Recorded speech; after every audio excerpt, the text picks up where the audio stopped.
oneself, 'cause we can't trust ourselves, critically ashamed and all our fate. We'll make a murder scene, yeah, this is the American dream. You're gonna have to fight if you wanna believe, to see it all away.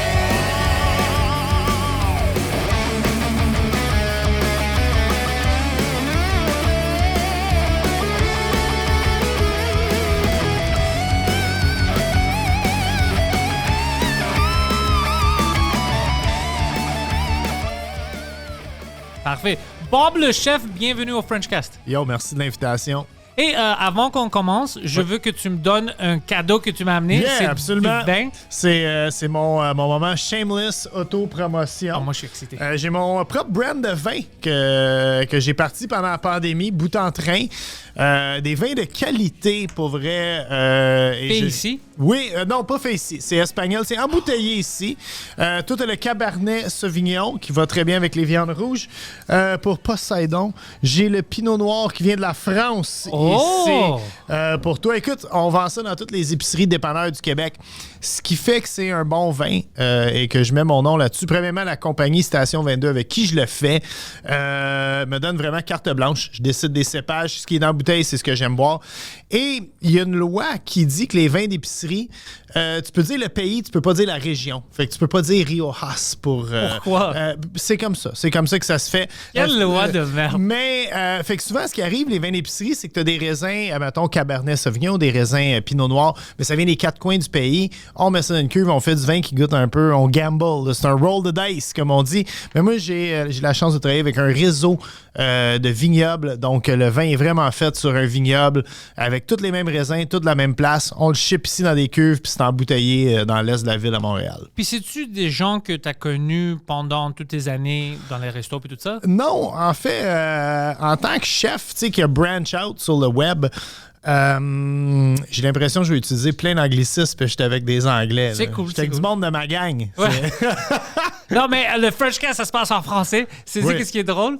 Des fois, le monde se fâche. Moi, j'en souviens, il y avait un épisode. C'était avec qui l'épisode que le monde était fâché?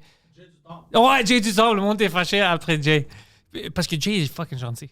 Tellement. Puis c'est le gars le plus smart, même. Puis on se connaissait pas beaucoup. Okay. Mais on se connaissait... On s'est jamais parlé avant le podcast. Alors lui, je voyais que pour me mettre un peu à l'aise, tu sais, il savait pas, on se connaissait pas, il parlait beaucoup en anglais. Mais il le faisait pas pour faire chier au monde ou montrer qu'il parle anglais comme il a écrit dans les commentaires. Lui, c'est juste pour, OK, j'ai quelqu'un, il y a un accent, peut-être ça va l'aider. Il pensait pas au podcast, tu sais. Yeah. Puis le monde sont fâchés, puis je suis comme, fuck, ils sont fâchés après quelqu'un qui...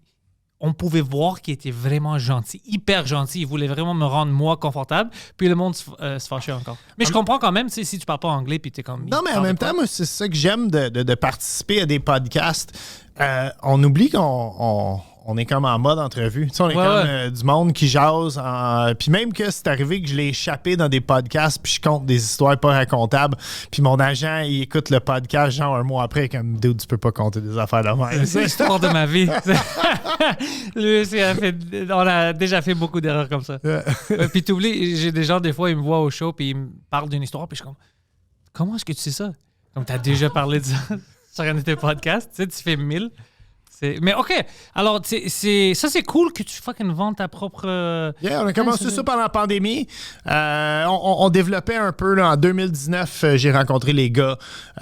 Comme tout le monde, tu sais, des produits dérivés, c'est tout le temps intéressant à participer.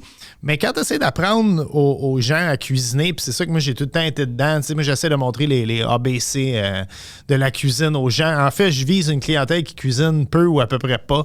Donc, faire comme je sais pas, un produit congelé quelconque, ça allait un peu, c'était contre-intuitif de ce que je fais habituellement. Et mais quand on m'a approché, on m'a dit hey, t'aimerais-tu ça faire du vin? Puis j'ai dit ça, tu vois, du vin, j'en bois presque à tous les jours, puis je sais pas comment le faire. Fait que ça, c'est c'est un marché qui m'intéresse. Puis écoute, j'ai la chance de travailler avec une gang là, qui est absolument géniale. Puis ça fait 3 ans, ça va faire 3 ans là, qu'on fait ça, puis ça va très, très bien. Ça, c'est fucking cool. C'est impressionnant. J'aime ça voir quand le monde, ils font plein de choses différentes. Ben, il faut. Puis toi, c'était-tu une rêve quand tu étais jeune? Tu voulais-tu juste t'aimais ça manger ou tu voulais travailler dans des restos? C'était quoi tes rêves? Ouais, je pense que je voulais être pilote d'avion jeune, mais après, j'étais là à la ronde, puis je me suis rendu compte que j'avais peur des manèges, fait que je me suis dit, c'est peut-être pas la meilleure affaire pour moi. Puis, en fait, je viens d'une famille bilingue. Mon père, c'est un Anglais de l'ouest de la ville. En fait, mon père, il parle pas français. Ou à peu près pas. Oh, wow. Et ma mère, c'est une vraie de vraie petite Québécoise là, qui, du haut de ses 5 pieds 1, a fait peur. Puis, on cuisinait beaucoup chez nous. Mes parents ont divorcé. Mon père, il a réalisé le rêve de sa vie, c'était d'ouvrir un casse-croûte. Donc, les week-ends, quand j'allais chez mon père, je passais pas mal tous les week-ends au casse-croûte. Soit j'avais 10, 11 ans, fait que je faisais pas grand-chose. Je lavais la vaisselle, j'aplatissais les boulettes, je plaçais les cannes. Mais déjà, je comprenais les rudiments de ce genre de travail.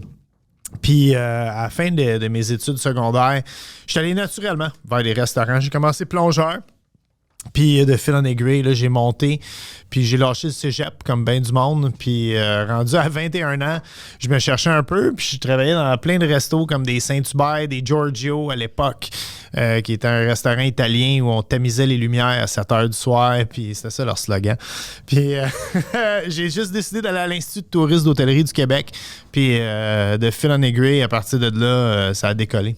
Puis moi, je travaillais déjà dans des restos, mais pas beaucoup comme mes amis. Lui aussi. Quand on était jeune, tu sais, c'est une affaire avec les Grecs. Tu trouves les restos en premier. J'en ai plein d'histoires, man. Honnêtement, les restaurants sont... c'est tout un autre monde. C'est un univers, absolument. C'est un univers avec des gens qui ont des problèmes psychologiques, habituellement. Si tu rentres dans la cuisine, c'est des gens complètement fuckés dans la tête. Mais c'est intéressant. Je sais pas si tu as lu le livre Kitchen Confidential. Oui, écoute, je sortais de l'école quand ça sortait, puis tu sais, ouais, moi, en plus, à cette heure, il y a une espèce de... Le métier était beaucoup fétichisé. Hein? Je veux dire, je pense qu'il y a beaucoup de jeunes aussi maintenant qui le font pour devenir des vedettes. À l'époque, on faisait ça pour devenir chef. Puis Kitchen Confidential, je trouve, ça met vraiment le doigt dessus. Moi, c'était choquant parce que quand j'avais lu ça, j'étais comme... Moi, je pensais que c'était juste ici, les restos ici, puis c'était l'univers ici qui était comme ça. Yeah. Puis quand j'ai su que c'était partout en Amérique du Nord, ça, c'est intéressant. C'est toute une culture. Et je pense que quand tu commences en restauration... Le premier jour, c'est make or break. C'est soit que tu vas adorer ou que tu vas détester ça. Moi, j'ai vu du monde, vraiment, ça fait 4 heures qu'ils sont là, puis à un moment donné, c'est comme, je peux-tu m'en aller? Puis je suis comme, tu veux t'en aller où? Puis c'est comme, je peux m'en aller chez nous. C'est fini, là, je reviens plus jamais ici. Payez même pas mes 4 heures. Ouais, c'est fou. Oh ouais, c'est...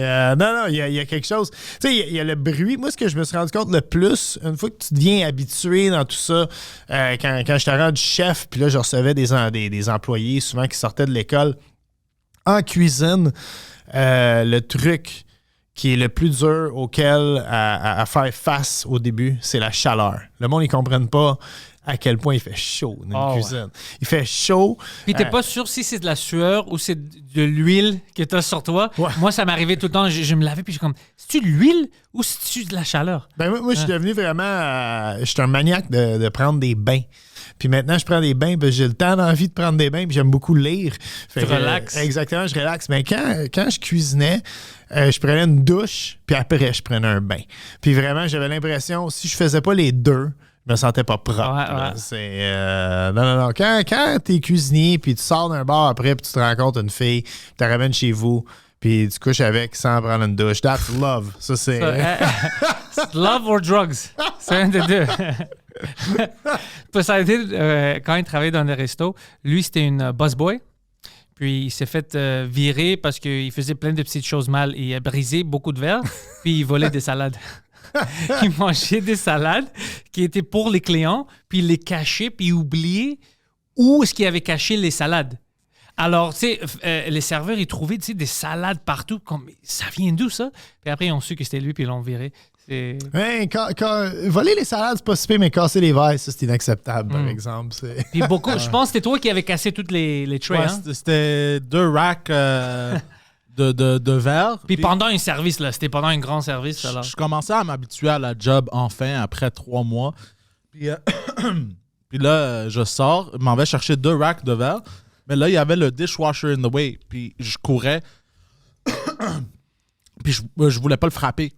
Fait que, tu sais, parce que j'allais le tuer. C'est un vieux monsieur Sri Lankan, tu sais. Ouais, le dishwasher, c'était pas une machine, c'était un gars qui travaillait là-bas. Ouais, c'est ça. Fait que, tu sais, fait que je me tourne pour l'éviter. Mais là, j'ai frappé le four. Il sortait un peu du coin. J'ai frappé le four. J'ai tombé vers l'arrière. Puis mon coude a frappé le comment qu'on dit, sink, le lavabo. Du dishwasher. Puis c'était comme... comment, en tout cas, c'est pas grave. J'ai frappé, puis mon coude, ma main a ouvert, puis tout est tombé. Toutes les deux racks complètement brisés. Puis tout le monde se sacrait que ta main avait ouvert. Tout le monde était juste en crise que t'as échappé les racks. Mais c'est ça, mais le boss, il a entendu ça. Il était là cette journée-là. Puis il rentre. Puis, tu sais, il y avait comme un petit accent. Il regarde avec ses mains par en arrière. Puis là, il dit... Puis là, il regarde ça pendant 30 secondes. Là, je suis comme... Ah, mon fucking coude, là. Puis là, il se retourne. Paul! C'était le gérant, tu sais. Paul, fat guy, out! Fat guy out! Fat guy out! Vous travaillez dans le même resto, les deux? Ben, moi, je suis allé juste une journée là-bas. Mon ami m'avait invité pour faire host.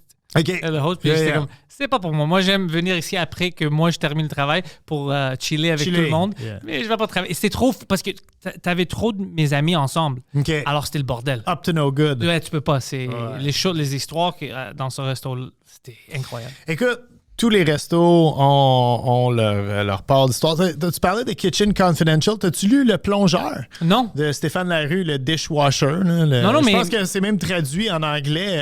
Je peux l'écouter. C'est-tu écrit originalement en français? C'est écrit en québécois. OK, là, alors je préfère, si je la comprends comme... Bien sûr, je parle français. Alors, je préfère toujours la langue originale parce qu'il y a des choses qui se perdent dans les traductions. Absolument. Mais c'était vraiment le plongeur, un des plongeurs qui travaillait au resto où moi, j'étais chef. C'est lui? Puis, Stéphane Larue? He's got a big beard. Là, un chic rocker, en fait. Yeah, exactement, lui? Stéphane Larue. Je vais checker ça. Puis, en fait, c'est vraiment les histoires d'où on travaillait. Puis on était une gang d'animaux, littéralement. Même que j'aime penser, j'aime moins le penser en vieillissant, mais à l'époque, on était le resto qui donnait la mauvaise réputation des restaurants. Là. Tout le monde pense ça. Plein de restos pensent ça. Mais ce qui différencie beaucoup ce resto-là, c'est que souvent les restos, les serveurs vont sortir ensemble, les cuisiniers vont sortir à part, puis les plongeurs vont rentrer à la maison parce qu'ils sont pas assez payés pour sortir. Tandis que le resto que lui décrit dans son livre, on était vraiment une famille. Fait que quand on finissait le samedi soir, on arrivait 15 d'une place. Puis 15 animaux de cirque. Là. C'était impressionnant. C'est drôle comment le monde, ils savent pas qu'est-ce qui se passe dans les restos. Puis comment il y a des fortes chances que ton serveur est sous ou drogué pendant le service. Vous n'êtes pas au courant, mais ça arrive très, très souvent. Sous, ça paraît, mais drogué, les clients s'en rendent rarement compte que le serveur il est drogué. Il y avait un gars qui était toujours sur la poudre, puis il faisait des choses incroyables. Puis une fois, il était tout seul dans la toilette, la petite toilette, puis il avait fermé les lumières, puis il a snorté trop. Puis il a même perdu la moitié dans le lavabo. Puis il criait après le monde. Shit, j'ai perdu. Puis les autres serveurs étaient comme, ferme ta gueule, arrête de crier que t'as perdu ta cocaïne. Alors c'était. J'ai travaillé dans le reste. On va rester dans cette lignée-là. C'est le moment que mon agent va m'appeler. Il dit, t'as vraiment conté cette histoire-là? Ben, on travaillait dans un resto et un client qui était un pusher bien connu. À l'époque, tu fais fumer des cigarettes dans le restaurant. Fait que ça fait plus que 20 ans, je pense que tu peux compter des histoires de même. Ouais, plus que 10, tu peux. Exactement. Puis, il nous avait appelé en panique, puis il avait dit, hey, j'ai oublié mon paquet du Maurier sur la table, puis j'avais pas mal tout mon stash pour asseoir dedans. Puis, pouvez-vous voir si vous le trouvez, tu sais. Puis là, on avait mis le plongeur là-dessus, justement, comme là, t'ouvres les sacs à poubelle, tu trouves ça. Puis c'était une soirée plus ou moins occupée, fait que là, on était rendu, il y avait 2 cuisiniers rendus qui fouillaient dans les poubelles. Puis un moment donné, la plonge était un peu à part de la cuisine, puis on a juste entendu un gros cri. « Oh là! » Puis là, tout le monde est comme « Yeah! » On va sauver sa vie! Non. On n'a jamais trouvé tes cigarettes. Ouais. Alors, tout le monde t'a su le party ce soir-là dans le restaurant, par exemple. Oh, ça, c'est drôle! On n'a rien trouvé. Non, jamais. Meilleure chance prochaine fois. J'espère qu'il n'écoute pas ton podcast aujourd'hui, le Frenchcast. Ben, même s'il l'écoute, il est comme, OK, ça fait 20 ans. Yeah. C'est des jeunes qui ont pris mes drogues. Il va me rappeler demain, il va me dire, you mon 800$. Avec de l'intérêt maintenant. Oui, absolument. Imagine. Plus. Puis l'Internet, ça rentré dans ta vie comment? Un peu par accident. J'ai commencé jeune à cuisiner. J'avais comme 15-16 ans. Mes premiers jobs, là, comme je disais, fin de secondaire. J'étais allé à l'Institut. J'ai commencé à travailler dans des cuisines. Puis j'avais des amis skaters. En fait, un couple qui sont encore mariés aujourd'hui, Alexis et Mathilde, qui sont encore mes partners. Encore des skaters? Ouais, on faisait toute la planche à roulettes. Notre carrière était sur le déclin, par exemple. Là. On avait 25, 26 ans. Eux, ils faisaient de la production de vidéos de skateboard. Puis, il y avait déjà un site qui s'appelait island.org, qui était un vrai forum là, de chat où des skaters francophones de partout dans le monde pouvaient se réunir et chatter ensemble. Les chat rooms, c'était quelque chose de très populaire. Il faut dire, là, au début des années 2000, c'était le précurseur des réseaux sociaux, un peu. Et c'était vraiment niche. Alors, tu rentres dans le chat room, c'est tous des gens qui pensent comme toi. Absolument. Ils s'obstinaient sur des niaiseries, là, comme l'Internet d'aujourd'hui, exactement. Et on cherchait comment on pouvait exploiter l'Internet et la cuisine en même temps. Puis écoute, on a eu une panoplie d'idées. On se disait, on pourrait écrire des recettes de soupe puis les vendre. À l'époque, tu pouvais vendre des affaires inusitées sur Internet, tu sais, comme des recettes. Fait qu'on se disait peut-être faire des bundles, 5 recettes de soupe, puis là, tu t'abonnes, puis à toi et moi, on t'enverrait des nouvelles recettes. C'est pas une mauvaise idée. C'est pas une mauvaise idée. Si quelqu'un veut apprendre, là, gâtez-vous. Puis, c'est ça, de fil en aiguille, à force de brainstormer, ils se sont rendus compte que j'avais une grande gueule. Puis, on dit, pourquoi qu'on fait pas juste, tu sais, prendre notre équipement qu'on filmait des vidéos de skateboard avec, puis on filme Bob, on fait un montage, on met ça sur island.org, puis on le pitch dans les airs, on voit qu'est-ce qui arrive. Et écoute, on a fait une première vidéo. J'avais jamais fait ça. J'avais aucune idée dans quoi je m'embarquais. J'étais pas nécessairement bon, mais je pense que je suis pas encore nécessairement bon aujourd'hui. Puis je pense que c'est quelque chose qui fait que j'ai un contact avec le public, tu sais, parce que... Tu dois être bon. Je vais prendre ta parole là-dessus. Mais non, fait qu'il y a vraiment une réponse immédiate. Les gens ont trippé, fait d'autres vidéos, fait d'autres capsules. Fait que Star is Born, hein, littéralement, on s'est mis à faire des vidéos peu à peu, puis tu sais, il faut comprendre, quand on a commencé ça, c'est 6 mois avant l'arrivée de YouTube, les têtes à claques n'existent pas. Il y a 0 contenu vidéo gratuit qui se fait au Québec à ce moment-là, à part de moi, puis un gars qui fait de la porn qui s'appelle Bruno B, qu'on était amis longtemps, parce qu'on était les deux seuls à faire ça, et qu'on se voyait souvent dans les débuts là, du web québécois un peu. Vous discutez vos vidéos ensemble. Non, t'as besoin de plus de lumière. T'en as besoin de moins.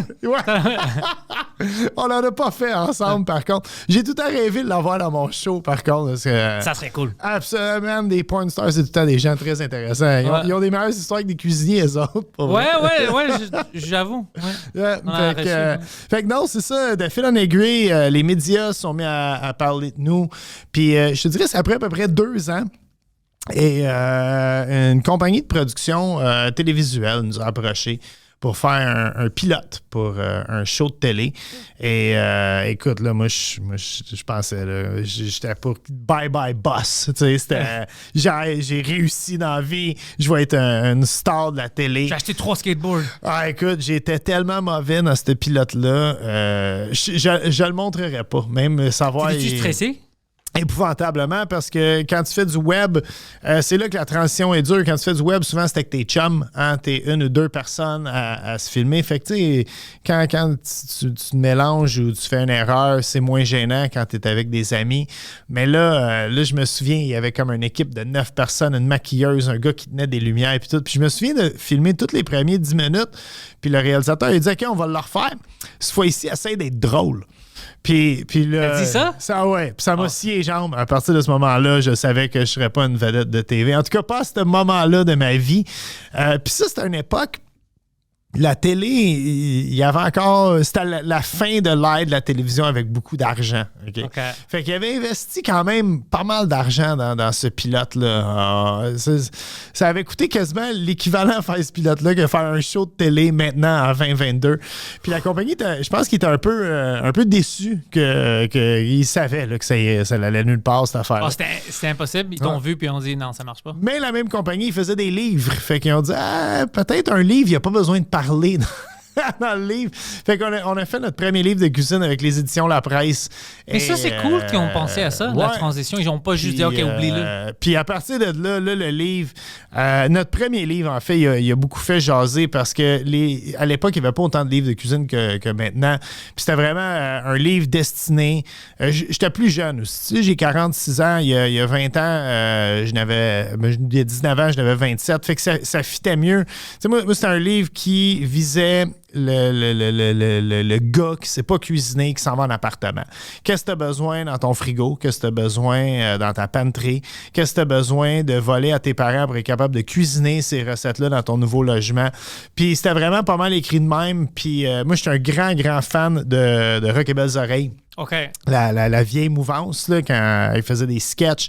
Fait que je me costumais beaucoup dans mes capsules web selon la thématique de la semaine. Puis on est allé avec ça aussi dans le livre. Je veux dire, chaque livre, chaque recette, il y a pratiquement un costume différent là, pour expliquer un peu ce qui se passe. Puis, mais c'est cool, c'est parce que ça met un peu de la valeur. Tu sens qu'il y a une production budget dans tout ça. Écoute, il y avait zéro budget de production. On a fait ce mais livre-là. le monde ne savait pas ça? Non, on a fait en fait 115 recettes et à peu près 60 costumes en 42 jours. Fait que un travail.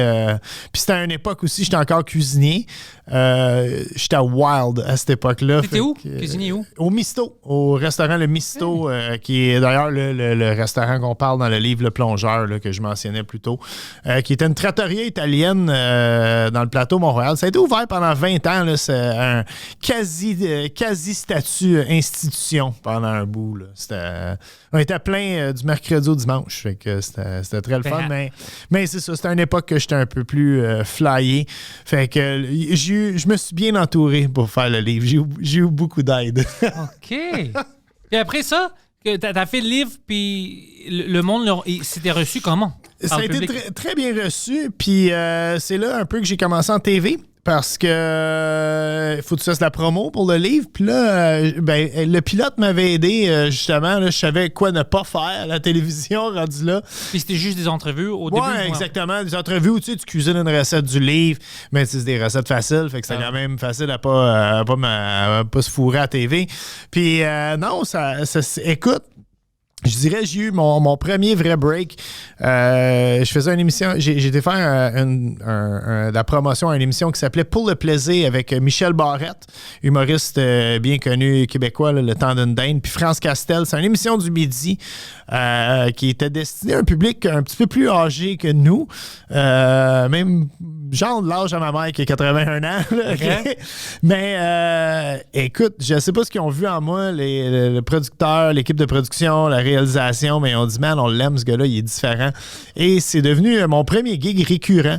Et j'ai commencé à faire ce show-là à peu près une fois ou 2 semaines. Puis j'ai fait cette émission-là pendant, je pense, 8 ans de temps. Donc, c'était vraiment mon premier break. Puis ça m'a fait connaître du grand public.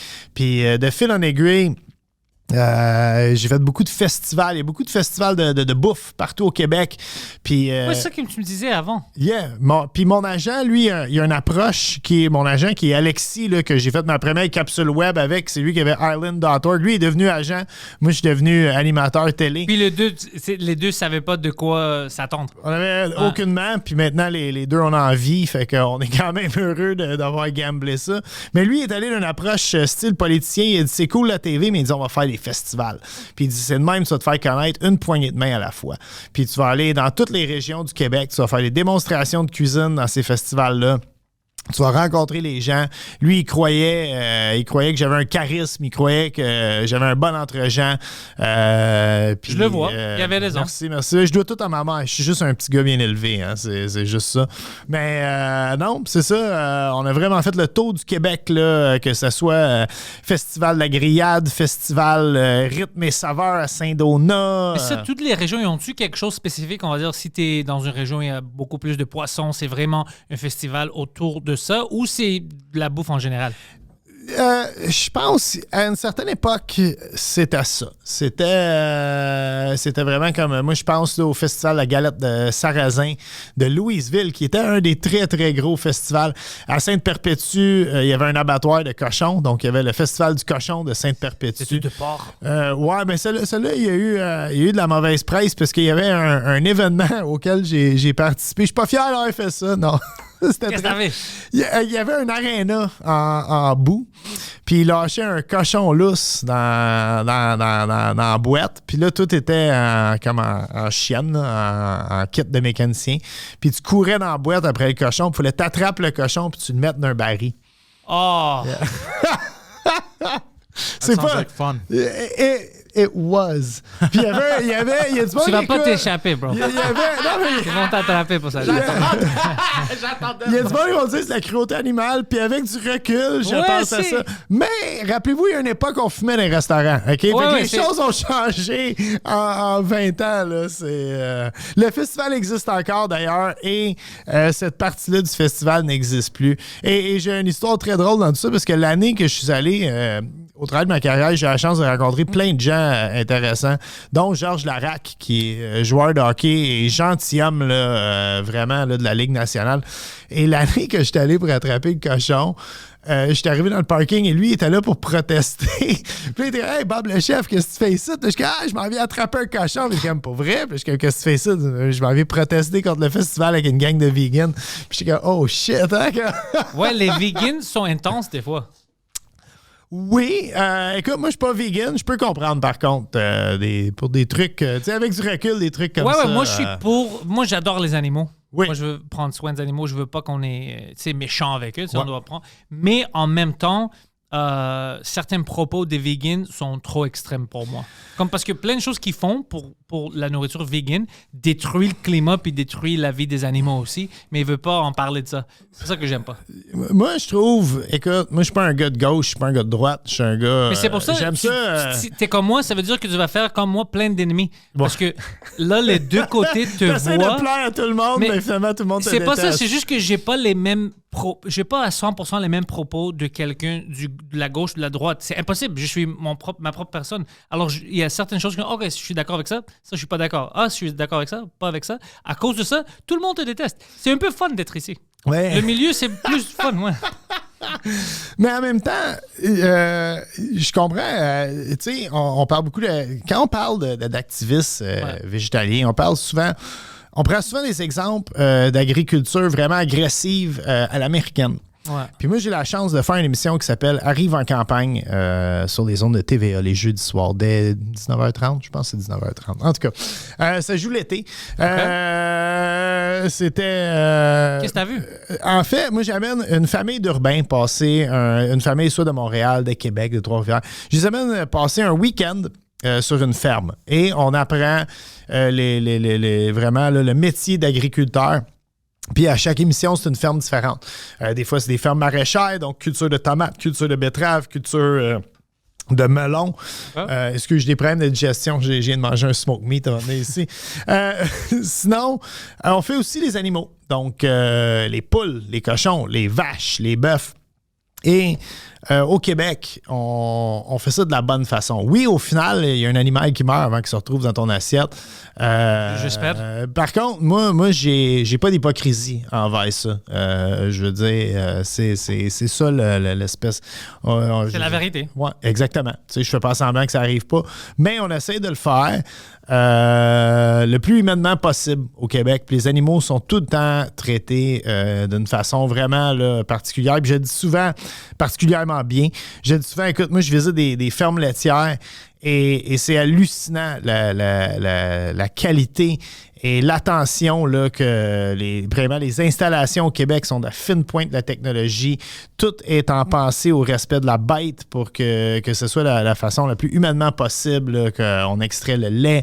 Et non, c'est... écoute, les agriculteurs au Québec, ils ont de quoi être fiers, en tout cas. Peut-être que les vegans ne seront pas de mon bord en écoutant ça, mais les agriculteurs, ils seront eux. Non, mais parce que moi, Mike, c'est un vegan. Ouais.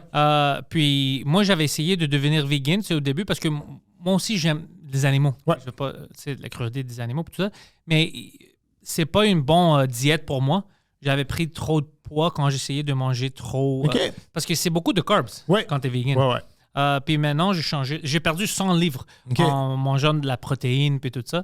Je préfère ça. Ma santé est beaucoup mieux Yeah. avec ça. Maintenant, j'ai une santé fucking excellente. Alors, j'aime ça. Puis, en plus, j'adore la viande, j'adore le fromage, j'adore tout ça. Alors, je peux pas être un hypocrite et dire que on ne devrait pas les tuer parce qu'on doit les tuer, sinon, je peux pas les manger. Yeah. Alors, je préfère qu'on puisse le faire d'un moyen humanitaire, Exactement. plus possible, parce que c'est la nature qu'on vit ici. Puis là, c'est la limite. Yeah. Mais si il y a des gens qui vont à des restos, puis ils protestent dehors, et ils se déguisent, puis c'est des meurtriers, puis tout ça. C'est trop extrême. C'est trop extrême. Je suis d'accord avec toi. Puis moi je respecte quelqu'un qui est vegan, je respecte quelqu'un qui est végétarien, Moi je aussi. respecte quelqu'un qui est carnivore. Fais-moi juste pas chier avec ce qui est. C'est juste les cannibales que je respecte pas. Écoute, Les cannibales, ça me fait peur. ça fait partie de leur Parce que- culture. Mais moi, je pense que j'ai l'air très Ça ne regarde délicieux. qu'eux. Alors, c'est pour ça que j'ai peur. Un petit genre de Pentelis Peux-tu imaginer? braisé à sauce tomate avec du Juste vin tes rouge fesses. tout en train. Juste tes fesses. Mais non, c'est incroyable que l'histoire avec Georges Larac, que tu le vois là-bas. Puis ouais, qu'est-ce que tu fais là? Yeah. Fait Il te que- protestait. Non, j'ai pas protesté. Non, il était là lui, pour toi, pour te protester, ouais. Mais Georges, c'est un bon gars, fait qu'on en a ri. Ouais. Lui, c'est un gars gentil. Il a l'air gentil, lui. Il est très gentil. Ouais, hein. Mais en même temps, tu veux pas niaiser quelqu'un qui est 6 pieds 4, 350 livres. tu veux le garder de ton bon bord. Hein, Puis c'est un enforcer. Ouais, il sait comment se battre, pour vrai. Là. Mais non, c'est un gars super sympathique. C'est quelque chose que j'aime beaucoup de ma job. J'ai la chance, là, j'ai fait beaucoup, là, je fais de la bouffe de Super Bowl, je fais de la bouffe de sportif de salon, un peu, là, de couch potato, comme on dit en anglais. Puis j'ai eu la chance de rencontrer beaucoup d'athlètes. Fait que je pense avoir une popée collection de trucs signés, justement, là, par... T'as une grande collection de ça? Ben, pas une grande, mais ça commence. Là. J'ai peut-être, c'est sûr, j'ai Laurent Duvernay-Tardy, une casquette des Chiefs, j'en ai André Dawson, j'en ai un de Patrick Roy, j'en ai un de André Sauvé. Je sais pas si tu sais c'est qui André Sauvé, c'est le fameux but des Nordiques qui avait été refusé contre le Canadien de Montréal, puis la Ville de Québec encore 37 ans plus tard disent que le but était bon. Le but Et était à bon. Montréal, le but était pas bon. Et Il a signé quoi? Une chandail? un chandail des Nordiques. Oui, quand je sais fuck. à l'avance que je vais rencontrer quelqu'un, j'achète le jersey de l'équipe pour qui il jouait, puis je m'arrange pour le faire signer. là. T'as-tu des choses de Martin Brodeur? Non, j'ai rien de Martin Brodeur. Ça, c'est triste, ça. Mais je suis un fan de Patrick Roy, c'est peut-être pour ça. Moi, je suis un grand fan de Martin Brodeur. OK. Ça, c'est une affaire de génération pour moi. Le roi Patrick, c'est intouchable pour moi. Pour moi, honnêtement, je sens comme ça pour Brodeur. Yeah. Ben, avec très grand gardien aussi avec les Devils. Quand même une carrière dure à battre. Très dur à battre. Ouais, il était quelque chose d'autre, lui. Ah, puis c'est fou, en plus, lui, il n'avait pas d'agent. Hein. Il s'occupait. Ben, il en a eu un au début de sa carrière. À un moment donné, il s'est mis à vraiment gérer lui-même tous ces trucs. Là, Ouais, c'est cool, ça. Ben, ça dépend. Là. Si, moi, je serais pas capable de faire ça moi-même. Là. J'ai besoin de quelqu'un qui me gère, mais. Mais moi, jusqu'à date, je fais tout moi-même. Puis je viens de commencer à travailler pendant l'été avec un agent. Ouais. Puis avant ça, c'était tout moi-même.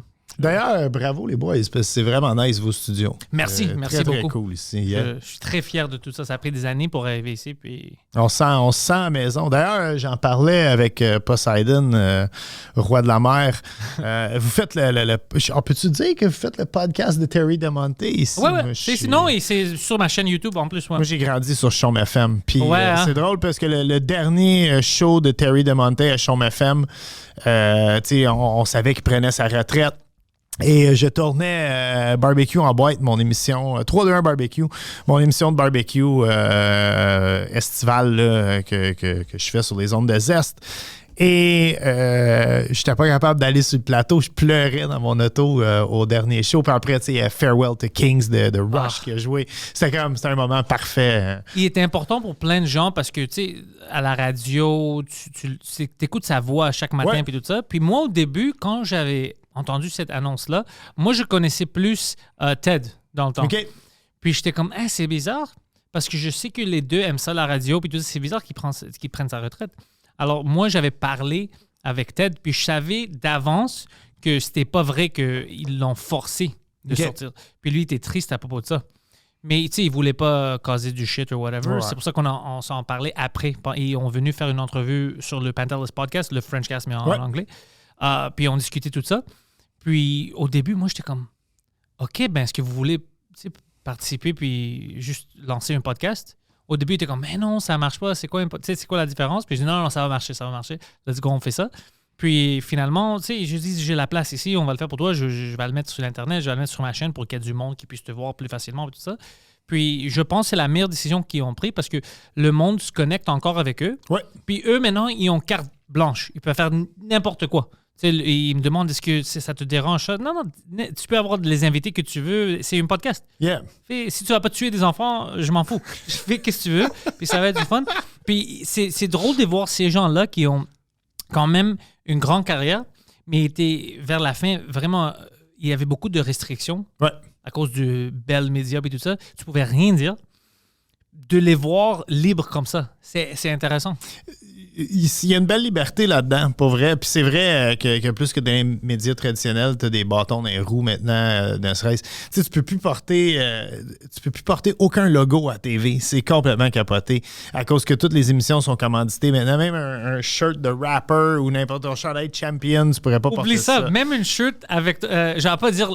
J'avais fait quelque chose en français. Ouais. Ça fait des années maintenant. Ils m'ont invité pour faire une affaire à la télé, du stand-up. Puis moi, je faisais du stand-up en français juste pour comme même pas un an. Alors j'étais comme, ils sont sérieux? Mais j'étais invité parce qu'ils m'ont vu quelque part. Ils ont dit, ouais, c'est drôle, whatever. Je suis allé à Québec pour faire la captation. Puis je portais une chandail de moi puis Mike. C'est une chandail Two Drink Minimum. Ouais. C'est mon brand à moi. Puis il était comme, non, tu peux pas. J'avais un manteau au premier. Il m'a dit, enlève le manteau parce qu'il y a une marque. Je dis, OK, c'est cool. Je suis juste là en T-shirt. Arrête, tu veux pas porter ces t-shirts-là parce que c'est mon brand. Je vous laisse. C'est cool. C'est ma face ici, puis la face de Mike Ward. Puis ils ont jamais. J'étais le seul qui. Ils m'ont pas mis à la télé. Ils m'ont jamais sorti mon set. Mais pour moi, c'était meilleur parce que c'est au début de ma carrière en français. Alors, je mets pas mon set anyway. Alors, pour moi, c'était la meilleure chose parce que je voulais pas que le monde voit ça. Alors, j'ai compris, c'est pas sorti, mais Tabarnak était vraiment fâché à propos de la chandail. Oui, effectivement. Non, c'est une grosse affaire. Là. Nous autres, on appelle ça la police du T-shirt là, sur les émissions. Là. Mais sur chaque plateau, on s'assure que personne n'a de logo avant de commencer à tourner. Puis même, l'émission de barbecue, on reçoit... tu sais, je suis juge avec Hugo Girard d'une émission de barbecue qui s'appelle 3-2-1 Barbecue l'été. Et on reçoit des kings du barbecue, là, vraiment, qui viennent cuisiner dans notre cour qu'on a fait bâtir à Laval. Mais c'est nu ou pas de logo, c'est ça? Ben, on est venu tellement tanné que les gars arrivent avec des logos quand même, parce que les gars, comme toi, ils se disent, ben là, c'est pas comme Puma, tu sais, c'est ma compagnie de sauce piquante. Mais non, parce qu'on a une compagnie de sauce piquante qui paye pour être là dans l'émission. Ouais. Fait qu'elle va être en maudit si toi t'arrives avec ton t-shirt de sauce piquante. Puis, fait qu'on a juste acheté des chemises de backup de toutes les grandeurs. Fait que t'es comme en punition. Tu portes la chemise LED si t'as pas écouté les directives. C'est comme ça à cette heure. Je suis pas trop sûr. Je suis d'accord avec ça ou non? Parce que moi, je comprends si, par exemple, maintenant, Moi aussi, c'est un couteau à double tranchant. Je comprends que le sponsor, c'est lui qui fait en sorte que l'émission peut être à la TV, puis qui fait en sorte que moi, je peux avoir un chèque de paye, puis faire une émission aussi de qualité, parce qu'il faut de l'argent pour faire une émission de télé. Si ça va contre, je comprends. Si ton sponsor, c'est Saint-Hubert, puis toi, t'as les poulets de Kentucky ou les poulets de Roger. Ouais, il y a un conflit là-bas. Mais par exemple, nous... Poulet de Roger. mais je sais pas pourquoi ça me fait rire. C'est drôle, hein? Mais si, par exemple, moi, tu sais, je porte ça, j'aime Champion beaucoup, j'aime leur sweater. Tout le monde le sait, OK, Poseidon Pantelis doit se faire sponsorer par fucking Champion. Mais on n'a pas de sponsor de vêtements. Ben, c'est la beauté de faire des conflit. podcasts. Tu fais ce que tu veux. C'est quelque chose... d'ailleurs, ma femme te salue, Victoria Charlton, qui est venue ici. On l'aime beaucoup. On prépare un podcast, Victoria et moi. Finalement. Qui va tourner un peu autour de la nourriture. Puis avec des ça va être quoi au juste? Vous parlez de la bouffe? Est-ce que quand les invités viennent, est-ce que vous faisiez quelque chose ensemble? Il va y avoir des plats déjà cuisinés. Okay. Selon les invités vont nous offrir un ingrédient et je vais le décliner en 3 plats ou 2 plats et un cocktail dépendant de la faisabilité de la chose. Et on va jaser de bouffe, on va jaser d'intérêt, on va jaser d'un peu tout. Puis c'est ça. En fait, moi, je vais être surtout là pour parler de bouffe puis ma blonde va s'occuper du reste. Puis, vous étiez mariés, ça fait 1 mois maintenant. Ouais, à peu près, ça fait un petit peu plus qu'1 mois, ouais. Est-ce que tu sens différent? Depuis sens qu'on est comme un marié? adulte? Ouais. Non, Là, non. Je me sens encore comme un kid, pour vrai. Du haut de mes 46 ans, là, la seule affaire qui trahit mon âge, c'est ma barbe blanche en ce moment. Sinon, non, moi, je suis un éternel ado, pour vrai. Là. Puis je pense que c'est ça qui fait le succès de notre couple, c'est qu'on se prend pas au sérieux. Vic puis moi, on a beaucoup de fun ensemble là, tout le temps. Là. Elle est très... On l'aime beaucoup. Elle est très, très gentille. Tu as trouvé une bonne femme. Ouais. C'est où que tu t'es rencontré? C'est un ami commun qui nous l'a présenté, c'est Thomas Levac. Oh, nice, ok, ouais. En fait, Thomas Levac, il m'a écrit qu'il soupait avec Victoria Charlton un soir, puis il m'a dit elle te trouve chaud. Fait que j'ai fait une capture d'écran. Je n'avais aucune idée c'était qui Victoria Charlton à l'époque. J'ai fait une capture d'écran de ça. Je l'ai trouvé sur Internet. J'étais allé la stalker comme toute bonne personne fait en 2022, mais à l'époque, c'était un peu avant ça. Et je lui ai envoyé une capture d'écran. J'ai dit, n'ai jamais dit à Thomas Levac qu'est-ce que tu penses de quelqu'un. Ah, ça, c'est drôle. Par contre, moi, je pensais qu'elle habitait au Québec à l'époque. Puis, en partant, notre première conversation, c'est ben oui, je suis marié, j'habite au Mexique. Ouais, puis, c'est vrai, elle était mariée au fait Mexique. que, ben mon chien, il est mort, tu sais, c'est ça a fini là. Mais elle a éventuellement divorcé puis est venue au Québec. Puis pendant une tournée au Québec, elle m'a écrit, elle dit « Hey, je suis revenu, j'ai plus de chum, ça te tente d'aller en date? » Puis écoute, notre première date, c'est Love at First Sight, que je sais pas comment dire en français pantoute. Mais c'est une bonne phrase. On devrait avoir quelque chose en français. Le coup de foudre. Le coup de foudre, c'est comme ça? Exactement. Ouais. Love at first sight. Ouais, Le coup de le foudre. coup de foudre, exactement. Ouais. Je le savais. En fait, c'était comme soit que je me pousse puis que j'appelle plus jamais ce fille-là ou que je vais la marier. All in. Fait que, exactement. Fait que j'étais allé all-in. J'ai lâché mon adolescence pour ça. Mais j'étais encore... Non, t'es encore adolescente. ouais, t'as du fun. elle me laisse écouter toutes mes niaiseries à TV. Puis, ouais, on a beaucoup de fun ensemble. Puis c'est cool que vous partez un podcast ensemble. Ouais, je pense qu'on va avoir beaucoup de fun. On n'a aucune attente. Puis je pense que c'est important de faire ces projets-là. Puis pas avoir d'attente. Tu sais, on veut juste le faire pour le fun. On va voir. On va en faire 12. Puis si le monde aime ça, on va peut-être en faire 12 autres après. Puis si le monde n'aime pas ça, ben, peut-être qu'on va arrêter et on va faire d'autres choses ensemble. Je pense que ça va marcher. Premièrement, les deux, vous êtes intéressants. Le monde aime vous regarder ou vous écouter, tout ça. Ça va être fun. Puis en plus, parce que tu commences... Comme tu as dit, sans aucune attente, parce que nous, le Frenchcast, par exemple, le Frenchcast, c'était un peu une joke. C'est pour ça qu'il s'était appelé le Frenchcast. Ça n'a pas marché, mais je voulais juste faire mon podcast en français, parce que maintenant, j'avais plein d'amis dans le domaine francophone. Puis, ça a explosé, puis c'est devenu mon plus grand podcast. Ah, pour vrai? Ouais. Wow, félicitations. Ouais, de loin, comme... Ben moi, je t'ai découvert au show de Mike Ward. Je t'allais voir Mike Ward, son spectacle noir, je pense, c'est ça, à Laval. Puis t'ouvrais pour lui. Le stand-up, ça, c'est mon habitat naturel. C'était Preach qui ouvrait pour Mike. Ouais, c'est moi, puis Preach. Puis moi, en fait, ma blonde a tout été fan de toi, puis tu as capoté ce gars-là. Puis moi, j'appréciais l'audace puis bon, moi, je veux pas dire que je suis plus francophone que toi, mais j'ai plus des roots francophones. Je pense que ça se sent même. Là. Ouais. Mais quand j'ai commencé Bob le Chef, à l'époque, l'anarchie culinaire, le monde était comme, pourquoi tu le fais pas en anglais? Puis tout. Puis parce que justement, comme tous mes projets, j'avais pas d'attente. Puis moi, je faisais l'anarchie culinaire pour mes chums. J'avais goût que mes chums apprennent à cuisiner. Puis mes chums, c'était tous des francophones. Fait que je me voyais pas le faire en anglais. Puis souvent, le monde était comme, mais pourquoi tu le fais pas en anglais maintenant? Puis là, à un moment donné, j'étais rendu trop loin. Je suis comme, non, là, si je le fais en anglais, ça va être comme si je trahis mes vrais fans du début. Fait que j'ai juste tout le temps fait en français. C'est ça. Non, moi, je voulais même pas... Je pensais pas que ça va marcher en français. C'était vraiment Mike qui m'a poussé vers ça, puis il m'a forcé un peu, mais il avait raison. C'est drôle, Mike, il y a des moments comme ça où il a l'air de faire des choses juste par hasard, c'est aléatoire, mais il y a toujours un plan. Parce qu'il m'avait dit quelque chose à moi, puis Preach, c'était la dernière... il a fait toute la tournée, puis les derniers 4 shows étaient au Club Soda pour capter ça. Alors, toutes les shows étaient captées. Il n'a pas décidé encore qu'est-ce qu'il va faire avec ça, mais il voulait capter vraiment noir parce que c'était bien rodé. Tu sais, c'est à cause de la pandémie, il a eu la chance de le faire pendant 2 ans. Puis, on était dans le green room, backstage, puis il a dit quelque chose à moi, puis Preach a dit « tout allait bien, j'aimais beaucoup la tournée avec vous. » Puis il a dit « La raison pour laquelle je vous ai amené les deux, c'est parce que, puis je vois maintenant que vos carrières commencent, vous faisiez des petites tournées, puis du stand-up, puis moi je suis au bordel maintenant tout le temps, on preach aussi.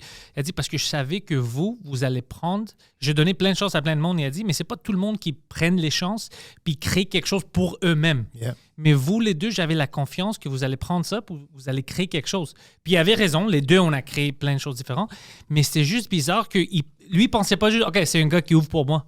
Yeah. Lui, il dit, si je donne cette chance-là, je pense qu'il va pas me trahir, il va pas être paresseux puis ne rien faire. Il va continuer.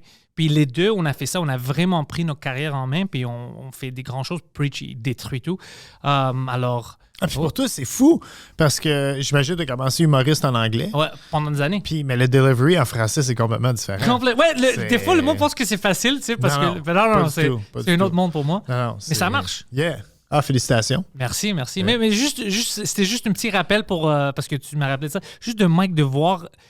J'aime les gens comme ça, tu sais, ils pensent un peu plus loin, mais toi, t'es pas au courant. Tu penses que c'est aléatoire, c'est juste une throwaway, mais lui, il pense, OK, dans 1 an, je vais voir il est où. Moi, je pense, je gage qu'il va faire ça. Moi, j'ai un fan moment. Moi, j'étais un fan de stand-up très américain. Jeune, là, mon frère avait des vinyles de Steve Martin. J'ai un frère plus âgé. Let's Get Small, des affaires de même, là, vraiment le mid-70s. C'est-tu le premier stand-up que tu avais entendu? Oui, vraiment. Non, j'étais un fan fini de Steve Martin à cette époque-là. Après ça, Richard Pryor. Puis on avait tous les vinyles Eddie Murphy Raw. Puis c'est mon gars. Puis moi, j'ai tout attrapé sur Mike Ward. Puis j'ai comme un fan moment. Avant que j'ai la chance de le rencontrer, il avait acheté mon livre de cuisine. Puis il avait cuisiné mon pain de viande végétarien qui était et j'étais tellement... Wow! Il avait mis ça sur Twitter et j'étais comme starstruck. Puis c'est drôle parce qu'à toutes les fois que je rencontre Mike, on dirait que j'essaie d'être drôle puis je deviens comme vraiment excité. Je suis comme giddy, tu sais. Puis je pense parce que t'es fan de lui, ouais. Ouais, carrément. Je pense qu'il me trouve ridicule, mais ça, c'est une autre histoire. Ben, je pense pas s'il a acheté le livre puis a cuisiné ça. Non, c'est un super... Écoute, j'ai rencontré à quelques reprises. C'est un super bon gars, pour vrai. Là. Ah, lui, c'est le meilleur. Non, vraiment, il est très smart. En fait, il était venu à Latuc faire un show, puis je savais qu'il était végétalien, puis je savais qu'il n'y avait aucune nourriture végétalienne dans le secteur de Latuc, fait que je l'avais invité à souper chez nous dans le temps, puis il était venu, puis c'était vraiment cool, pour vrai, là, de l'avoir souper. De recevoir Mike. Yeah, puis il fallait garder ça secret dans le village, parce que sinon, il y aurait eu du monde à la messe, pour vrai. C'est toujours comme ça, quand pendant la tournée, on était à des petites places. Yeah. Si on était dans un resto, tu sais, tout le monde se tournait puis appelait leur ami juste pour venir voir Mike prendre une photo. Il y a une grande vedette ici, c'est...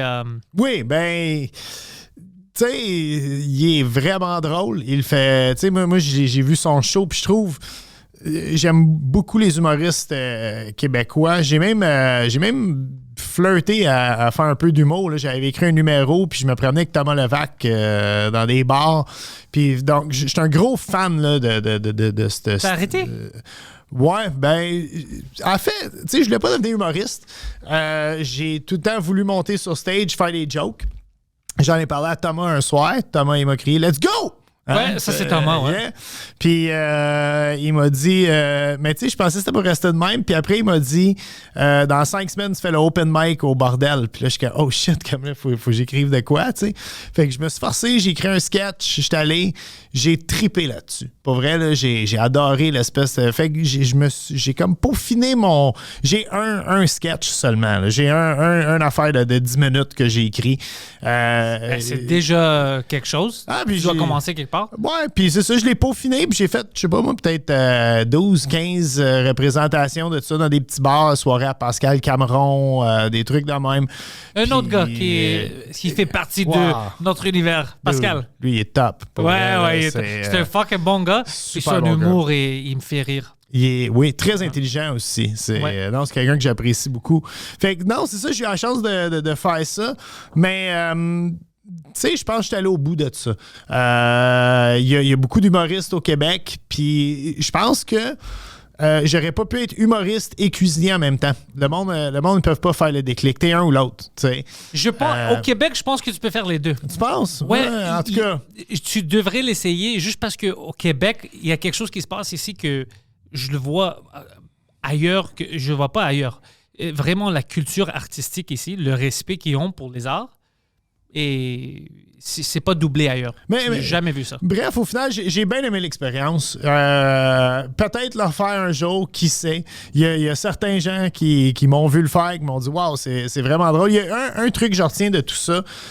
Ça m'a changé mon aisance quand je suis devant la caméra maintenant. Souvent, je m'empêchais de faire une joke salée. Je m'empêchais d'aller un petit peu plus loin. Puis tu sais, moi justement, je suis le cuisinier qui se prend pas au sérieux en cuisine. C'est un peu ça le personnage de Bob le chef, qui est pas vraiment un personnage en même temps. Mais bref, c'est ça que je représente, je pense. Puis, justement, tu sais, à Star, si j'ai un gag que j'ai goût de faire avec Marc Norsini ou avec qui que ce soit je travaille avec, tu vas le faire. Je suis game de le faire, exactement. Puis je me dis, au Yarb, il le coupera au montage si c'est trop salé. Puis, non, mais au final, c'est quelque chose que j'ai bien aimé. J'ai bien aimé faire ça. Là. Puis faire aussi l'espèce de grind. Hein? Je me souviens, un soir, là, je suis parti d'une tempête de neige avec Thomas. On est monté à Québec faire un show aller-retour dans une petite soirée. Je pense qu'il y avait 12 personnes dans la salle. Puis, il y a beaucoup de ça. Tu le fais pareil, puis c'est le fun. Là, moi, j'ai bien aimé tout ça, là, cette espèce de petits trucs-là. C'est bizarre de voir ça dans une soirée. Tu peux faire 3 shows, on va dire. Puis tu as une show au bordel où c'est plein, puis c'est du fun. Tu vas quelque part ailleurs où le monde te déteste, puis il y a 3 personnes qui sont assis pour te voir. D'autres places où le monde parle pendant. Et c'est tout différent, mais tu as besoin de tout ça pour te former. Puis, c'est vraiment le gym. Yeah! Ben, tu vois, je pense que c'est là... je pense que j'étais pas prête. Moi, ça, je savais pas. Puis je pense que les gens ne savent pas ça, à quel point vous travaillez fort, les humoristes. Le monde, ils font plein d'argent, puis ils travaillent pas. Non, man, vous vous promenez d'un bord à l'autre en autobus, en métro, puis vous faites 3-4 représentations le même soir. Non, c'est complètement malade de faire ça. Puis je pense que c'est là que j'ai décroché un peu. Tu sais, j'avais déjà comme une carrière un peu plus cozy à TV. Parce qu'il n'y a pas beaucoup d'argent dans ça. Habituellement, comme les open mic, tout ça sont gratuits. Il y a des shows à 20 pièces. C'est vraiment... Tu fais tout ça pendant des années pour que tu peux tourner un jour ou avoir un podcast de qualité qui peut t'amener quelque chose, mais c'est pas facile. Ben, faut que tu te bâtisses un nom.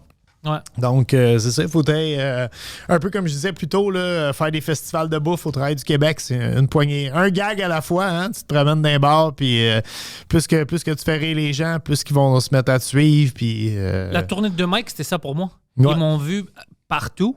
Puis c'était des gens... Il y avait des gens qui étaient des fans du French Cast qui me connaissaient, mais il y a plein de gens qui me connaissaient pas. Puis ils étaient comme, c'est qui lui? Yeah. Alors là, si je veux retourner... T'as déjà des gens qui ont entendu, ils m'ont vu faire la première partie de Mike. Puis ça, c'était la même chose si tu rencontres les gens après le show. Puis ils sont « Oh, j'ai jamais entendu parler de toi, mais j'aime ça. J'aime ce que tu fais. » Alors, c'était la même chose. Puis Mike, c'est ça son plan. C'est pour que je va, puis le monde me voit, puis il peut me connaître. Mais c'était beaucoup de grind. C'était un an et demi de... Tu sais, on était partout. Ouais. Fucking... puis sans arrêt. Sans arrêt, puis ça... puis moi, tu sais, j'aime pas ça. Être dans l'auto pour des heures, mais j'étais avec mes amis. Ouais. Alors, c'était fun. Mais tu vois, moi, j'ai eu mon permis de conduire sur le tard. J'ai commencé à conduire à 39 ans. Oh, shit! Puis, mais j'adore conduire. Es-tu un des gars qui prend les autos comme une auto? Whatever? Non, j'ai mon propre char. Je déteste ces personnes-là. Ils savent pas qu'est-ce qu'ils font. Est-ce que c'est juste moi qui vois ça? Chaque fois qu'il y a quelqu'un dans le communauto, il est prêt à me fucking rentrer. C'est une chose bien connue. Là, que, OK, c'est pas juste moi. aussi, mais avec de la passion aussi. Là, OK, lui, c'est extrêmement. Non, moi, en fait, moi, je suis chanceux parce que pendant un bout, tu n'avais pas besoin de tes cours de conduite pour apprendre à conduire. Tu pouvais juste aller faire l'examen. Ouais, moi, j'étais comme ça. Moi, j'avais pas pris de cours. OK, mais tu vois, moi, j'ai pris les cours. Puis quand tu vas prendre, c'est fucking long. Là. C'est comme faire un deck au cégep, OK? Faire tes cours de conduite. J'ai commencé à 37 ans, puis j'ai eu mon permis à 39, OK?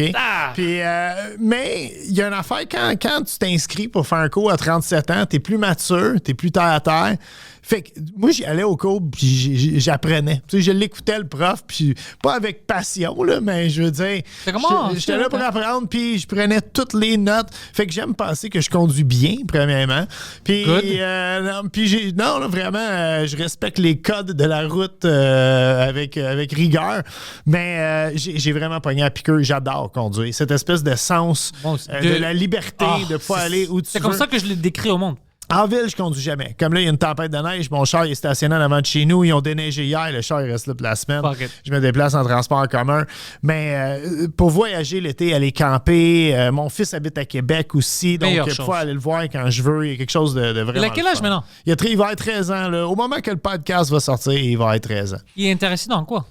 Le basketball, c'est notre passion commune. Il cuisine. Est-ce qu'il joue? Oui, il joue à son école beaucoup. On va voir aussi beaucoup de basket ensemble. Là. On est allé voir les Celtics contre les Raptors, bien Moi, je suis un sûr. grand fan des Raptors. Ouais, on n'a pas le choix, c'est notre équipe. Hein? Ouais. C'est la seule fois que je vais prendre pour Toronto. Mais à ce temps, Ouais, je ouais. prends pour les Blue Jays aussi, ce qui est... C'est difficile pour moi. Je veux qu'une équipe canadienne, mais à cause de ce qui est arrivé avec les Expos, Yeah. je peux pas tomber en amour avec les Blue Jays comme avec les Raptors. Je te comprends. Tu sais, il y a quelque chose... ça m'a pris du temps, moi aussi, avant d'aimer les Blue Jays. Puis un moment donné, j'ai juste abdiqué. J'étais tanné que tout le monde m'a dit « Ben là, tu prends pas pour les Blue Jays? Comment tu peux pas prendre pour eux autres? C'est ça l'équipe? » Fait que j'ai dit « OK, fuck tout le monde. Là, je vais prendre les Blue Jays, écœurez-moi plus. » Mais non, puis ils ont une belle équipe, malgré leur masse salariale. Ils sont capables d'être compétitifs à tous les ans. Puis tu sais, il faut se rappeler, ils jouent dans une division qui sont contre les Yankees et les Red Sox. Fait que d'être compétitif dans cette division, c'est... pas facile. Non, pas pantoute. Là. Puis même Baltimore, je dis qu'ils payent des salaires de fou pour leurs joueurs. Fait que c'est beau à voir, là, pour vrai, qu'on est capable. Du bon recrutement, ça fait son chemin. Même chose, je pense, pour les Raptors. Hein. Je pense pas qu'ils payent autant leurs joueurs que les Lakers. Non, Puis, mais les Raptors, la seule chose qui est bonne, et à cause du salary cap dans le NBA, tu restes quand même Yeah. Comme au hockey un compétitif. peu. Ouais. C'est juste les taux, les impôts qu'il doit payer ici. C'est au Canada, puis en Ontario, il y a quand même des impôts. C'est pas comme Québec, mais quand même. C'est ça qui À fourbe les Dallas, choses. je pense qu'ils ne payent pas d'impôts, les joueurs. Fait que c'est pas mal plus avantageux. C'est pour ça que je te dis, ouais, c'est... Exactement. Là. Puis les Mavericks, ils ont quand même une bonne équipe. Belle équipe, absolument. Très, très Ouais. fucking fort. Non, mais je te dirais même, mon fils est tellement intéressé au basket. J'ai juste tant d'heures libres dans la semaine pour écouter du sport.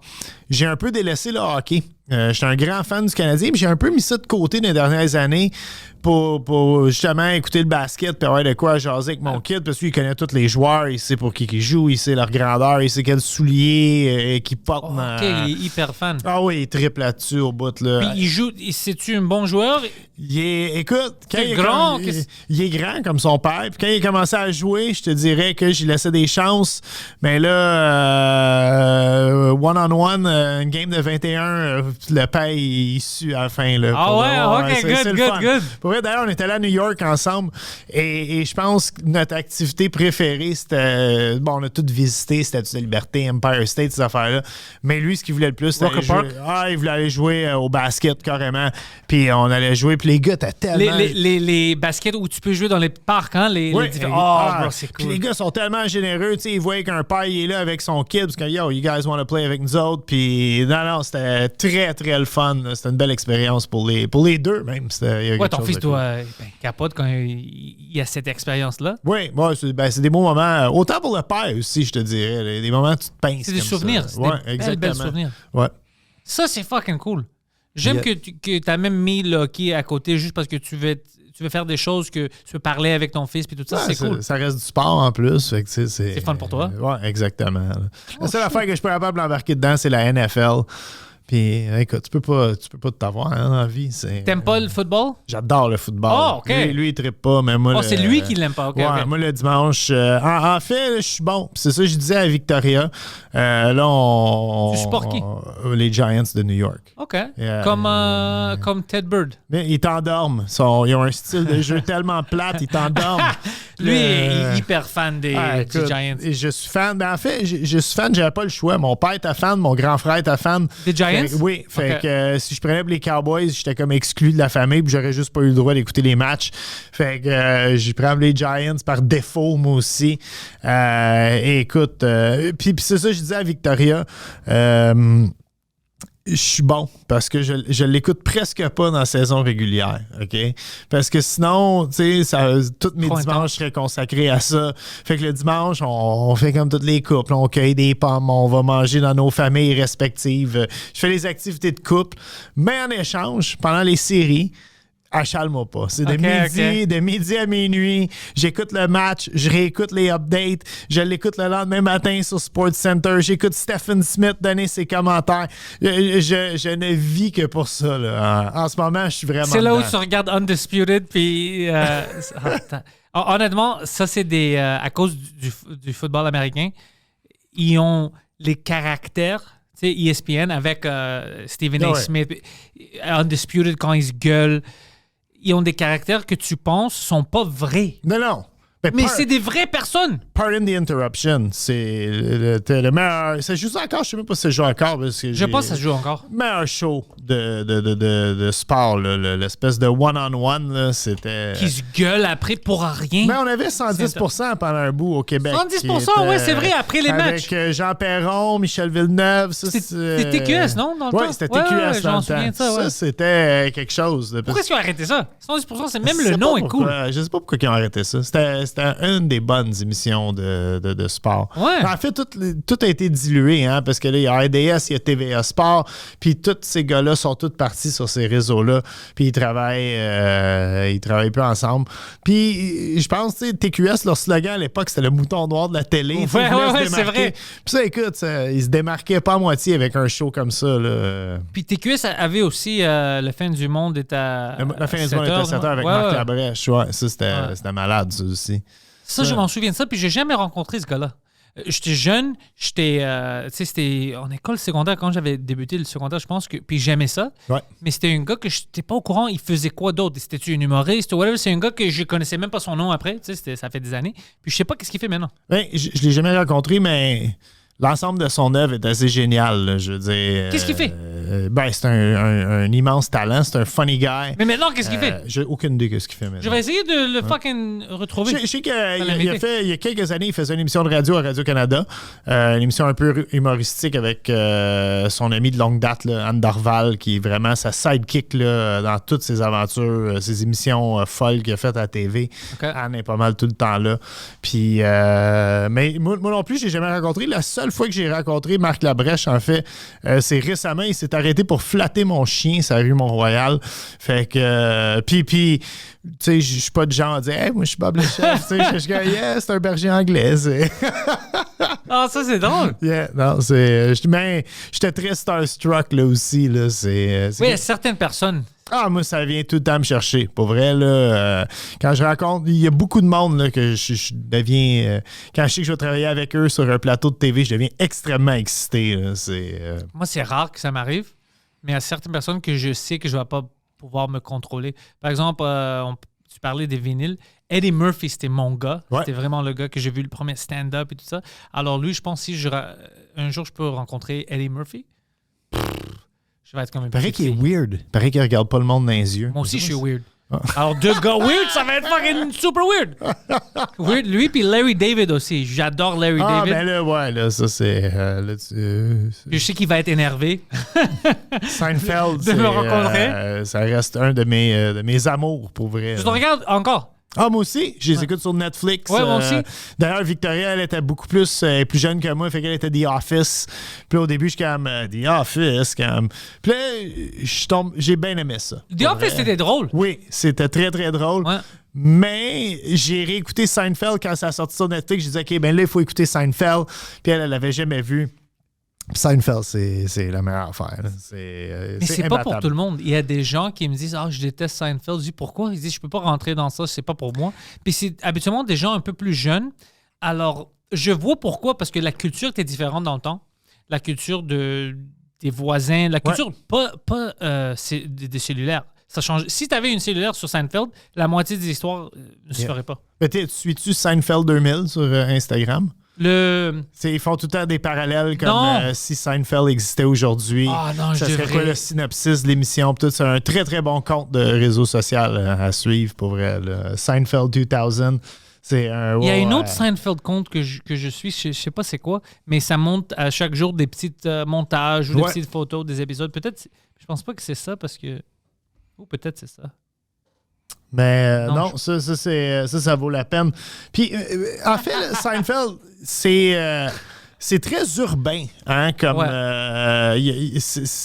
c'est très grosse ville comme T'as raison, télésérie. des gens, ils vont pas comprendre. Moi, Tandis je comprends ça. The Office, que tu sois en région ou que tu sois à Montréal ou que tu sois à Québec, tout le monde a un job où il y a un gars drôle, un gars bizarre, un souffle-douleur.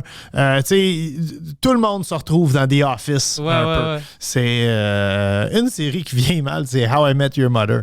Ça c'est tout le Me Too est dans How I Met Your Mother. Oh, moi, je regarde pas ces séries-là. C'est-tu vraiment ça? Ah, c'est capoté. Hey, Barney, là, j'ai réécouté ça il n'y a pas longtemps. Puis je suis comme, oh my God, man! Je comprends que ça va si mal dans la société. Là, C'est-tu de l'harcèlement? Limite, oui. Tu sais, non, c'est. Oui. Tu peux pas faire le Naked Man parce qu'il disait que 2 fois sur 3 ou 1 fois sur 3, ça fonctionne. Fait que quand il ramenait ses dates chez eux, il allait aux toilettes puis il sortait juste flambant nu. Tu peux Mais ça, c'est drôle. peux pas faire ce move-là en 2022. Là. Tu devrais pas le faire 2023. même dans les années 90, mais c'est drôle. Est-ce que tu veux un bon show qui est extrême? It's Always Sunny in Philadelphia. Ça, je l'avais commencé à l'époque, puis j'ai comme abandonné, puis j'avoue qu'il faudrait que... Ça, c'est... il devient de plus en plus extrême. Ma blonde, elle aime beaucoup Community aussi. Ça, Community, c'est ouais. Avec Chevy Chase. Ouais, avec Chevy Chase, ouais. Moi, j'adorais Community. Yeah. J'adore. Community, ils ont vraiment poussé les limites Ouais. pour la télé. Yeah. Parce que c'était difficile sur NBC de faire de quoi de cool dans le temps. Puis, c'est quoi son nom? J'ai oublié le Donald gars qui- Glover? Non, Moi, non, je sais pas. j'aime Moi, Donald moi, Glover Je suis de un là. gros fan de Childish Gambino. Moi aussi. C'est- Mais c'était le gars qui écrit le show. J'ai oublié son nom, man. Puis c'est le même gars qui fait Rick and Morty, je pense. OK. Dan Harmon. Ah, yeah, Harmon. Alors, lui, il savait vraiment comment créer l'humour. Ça peut passer sur NBC, mais quand tu penses au degré, t'es comme, oh shit, c'est par la chance vraiment, parce que c'est juste à la limite de qu'est-ce qui était approprié pour la télé. Puis, en tant que gars qui avait de la télé, dernier name drop de série, mais je suis un fan fini de 30 Rock. Oh, 30 Ça- Rock, j'ai pas vraiment rentré beaucoup au début, je regardais ça. Puis Tina Fey m'énerve un peu. Ah, ben, moi, j'aime Tracy Morgan. C'est ça qui... J'adore Tracy Morgan. Puis là-dedans, il est délirant, il est complètement absurde avec ses demandes spéciales d'artistes puis de vedettes. Puis Alec Baldwin, il est génial aussi là-dedans. là, Je l'aimais comme, pas, mais après qu'il a commencé à tuer des femmes, là, je suis cool avec lui. Là, là que c'est un lady killer, je vais commencer à regarder tous ces films, puis c'est sérieux. Ça, c'est terrible. Pauvre gars en même temps. Ça, c'est... Pauvre gars, mais il a fait des moves imbéciliques en plus. Comme après ça, la manière où il parlait de ça au monde, puis c'était trop fucking weird. Puis 1 an après l'anniversaire qu'il était mort, il avait mis un post sur Instagram, c'était elle, puis elle dit ça fait un... C'était comme... Il Je fêtait savais ça pas un ça, je suis peu. pas au courant. Puis j'étais comme, oh, ce gars-là est un imbécile. Tu peux pas braguer. Yeah. Tu peux pas braguer que t'as tué une femme. Tu sais, ça fait 1 an que j'ai fait ça. Tu sais, j'ai pris la vie de quelqu'un. Non, écris pas ça. Écris pas que t'as pris une vie de quelqu'un. Tu peux écrire comme tu nous manques, oui, mais il y a une manière de faire des choses, man. Yeah. Oui, C'est pas une brague. Pas- son agent de PR, il était pas derrière ça, c'est sûr. Peux-tu imaginer comme son of a bitch? Fuck Alec, fuck! Ah ouais, tu te lèves un matin, t'es comme fuck man, vraiment t'as fait ça là. C'est pour ça que je pense que Mike peut pas avoir des gens de PR parce que lui, il faisait des moves comme ça avant aussi. Comme tabarnak, qu'est-ce qu'il fait? Parce que Mike dit juste qu'est-ce qu'il veut. Il va pas dire qu'est-ce qui va plaire au monde. Alors, il y a toujours des gens comme ça. Mais Alex, c'est un peu plus extrême parce que tu as tué une femme. Alors, Yeah. ça, c'est inacceptable. Bon exemple, très bon C'est exemple. inacceptable. C'est lui, j'avais une joke sur la scène que je disais, parce que c'était une femme ukrainienne qui a tué, qui vient de l'Ukraine. Alors je dis, c'est lui qui a commencé la guerre. La guerre a commencé en octobre. C'était lui, peut-être il travaille pour les Russes. J'avais toute une blague sur ça, puis le monde riait. J'avais fait cette joke-là 3 jours après qu'il a tué la femme. Oh damn. Ouais. La première joke de Alec Baldwin, puis après, quand la guerre a commencé, je ramenais le joke. Mais non, ça se fait plus. Tout en bon d'être très actuel dans ton Ouais. humour. Ouais, j'aime ça, mais non, ça se fait plus. Pas parce que ça se fait pas, c'est encore une bonne joke. C'est juste, c'est trop tard. Yeah. C'est passé. Il y a des gens qui savent même pas qu'il a tué une femme. Ouais, Alors, tu peux pas rappeler au Fait que monde. toi, t'es contre le too soon. T'es pas contre le too soon, mais t'es contre le too late, par exemple. Non, je peux être d'accord avec le too soon. Moi, je suis juste pour le tout drôle. Si c'est drôle, ça marche. Si c'est pas Absolument. drôle, même le temps peut pas t'aider. Respect, parce que des fois, j'aimerais ça dire des affaires, mais j'aime pas. Moi, j'ai le syndrome, je veux que tout le monde m'aime. Puis je le dis ouvertement, là, c'est un défaut que j'ai même. Tu sais, j'essaie de jamais. Même tantôt, là, on parlait de véganisme, je marche sur des œufs. Tu sais, c'est. Moi, je veux pas que le monde m'haït, Ouais. mais je veux que le monde m'aime pour moi. Yeah. Puis alors, si je change, ils vont jamais me reconnaître. Absolument. Alors maintenant, il me connaît, il sait de quoi. Moi, j'aime ça rire beaucoup. J'aime niaiser tout, même moi-même. Alors, si je dis quelque chose à propos de moi ou lui, c'est pas parce que je me déteste, c'est parce que je trouve ça drôle. C'est la seule raison. Je veux pas faire mal au monde. Je veux Ouais. pas les rendre tristes. Ça, c'est une carrière à part. Ouais, exactement. Moi, je veux faire le monde rire. Alors, si je dis quelque chose, même si ça peut avoir rapport avec, je sais pas, quelque chose de tabou ou whatever, l'intention, c'est jamais de faire mal. Alors, si tu comprends le contexte de l'humour, on va être d'accord. Mais si tu veux mettre, il a dit ça parce qu'il veut faire mal à telle personne, à tel groupe. Non, là, c'est pas mon style, c'est pas mon caractère. Il y a beaucoup de gens, par contre, les temps changent, puis il y a beaucoup de gens qui sont devenus sensibles au fil des ans à tout ça. Fait que je me suis rendu compte, justement, puis en faisant justement un petit peu d'humour, je me suis rendu compte que tu peux pas plaire à tout le monde. C'est Fait qu'il impossible. faut que tu lâches prise un moment donné. Tu vas pas me croire, mais je sais pas si Poseidon peut le pull-up, je pense pas. Sur Facebook hier, ESPN MMA ont annoncé que John Jones va se battre contre Cyril Gagné. Je sais pas si tu connais Cyril. What the fuck Cyril's last name? T'aimes-tu le UFC? Je suis moins UFC. Moi, je suis plus boxe traditionnel. Versus qui? Fuck, what's his name, bro? The French guy. Cyril Is it with an S or a Gagné. C? Si. CYRIL habituellement, Cyril. Cyril Hanouna. No, it's not Cyril. Anyways, I thought it was... Yeah, Gagné, right? I'm not crazy. Yeah, there you go. Joe Gagné. Cyril. OK. Alors, sur leur page Facebook, ils ont annoncé ça. Puis moi, j'ai juste mis un commentaire parce que John Jones, c'est une des meilleures. John Jones est fou. Alors, ils ont dit, John Jones a décidé de prendre la match. Puis, tu sais, il va rentrer dans le combat. Et moi, j'ai écrit... Parce qu'ils ont écrit, John Jones was ready to fight. Il était prêt à se battre contre n'importe qui. Alors, moi, j'ai écrit, he's been avoiding fighting me in the octagon for years. C'est juste une joke plate. J'ai des centaines de commentaires Oh my God. de « T'es qui, toi, fuck? Il a pas peur de toi! » ou des choses complètement ridicules. Et ridicules. Il y a des gens qui me comprennent comme j'ai plein de likes, comme 300 likes ou whatever, mais quand même, des centaines de commentaires de « Fuck, toi, t'es qui, toi? » Le monde qui se fâche pour rien. You go to ESPN MMA. Ça, c'est l'ère des réseaux sociaux, par contre, qui va avec ça. J'ai ri hier, tu vas pas comprendre. Je disais, le monde est fou. Moi, je Ouais, c'est ça. Clique sur ça, tu vas trouver la photo, scroll. Non, tu vas le voir, continue. Ah ouais, là. Ça ici? Yeah. T'as vu? Je suis là, look, Panther, let's look.